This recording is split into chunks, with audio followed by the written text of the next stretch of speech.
তোর তো কিরে অনেক ছুটিয়েছিস, তোকে কতবার বলেছি তুই ঘরের বাইরে বেরোবি না।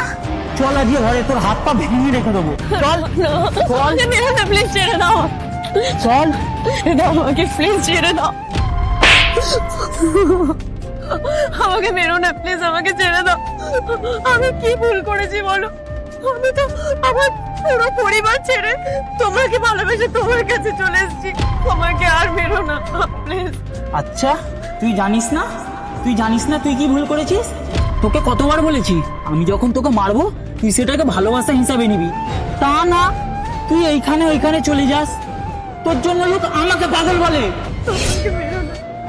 এবার তো তোকে যতক্ষণ না আমি মারবো আমার মন শান্তি হবে না। দাদা,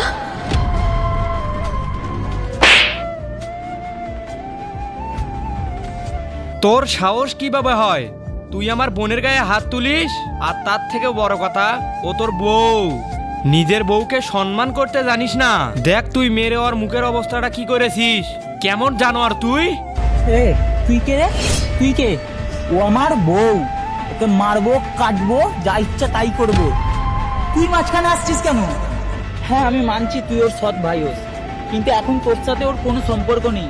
আর এখনো আমার বউ, আমি ডিসাইড করবো ওর কাছ সাথে সম্পর্ক রাখবে আর রাখবে না। তুই তো এখান দিয়ে।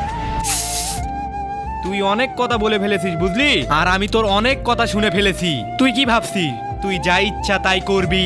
এরপর কি হলো সেটা দেখার আগে তুমি যদি এই দুইটা ছবির ভিতর থেকে যে কোনো একটা ছবিকে ভালোবেসে থাকো তাহলে ভিডিওতে লাইক করে চ্যানেলটি সাবস্ক্রাইব করে দাও আর কমেন্টে লিখে যাও আমিন।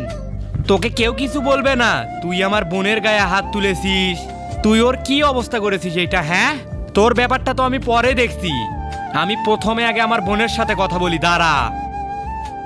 এই তুই এই ছেলেটার জন্য আমার সাথে ঝগড়া করেছিস, বাবা মার সাথে ঝগড়া করেছিস একে বিয়ে করার জন্য, আর আজ তুই ভালো আছিস?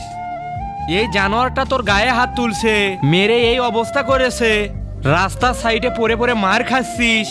দেখে তো মনে হচ্ছে একটা ভালো পোশাক আশাকও জোটে না, খেতে পাস কিনা সেটাও তো সন্দেহ। নেক্সট পার্ট চাইলে কমেন্ট করো।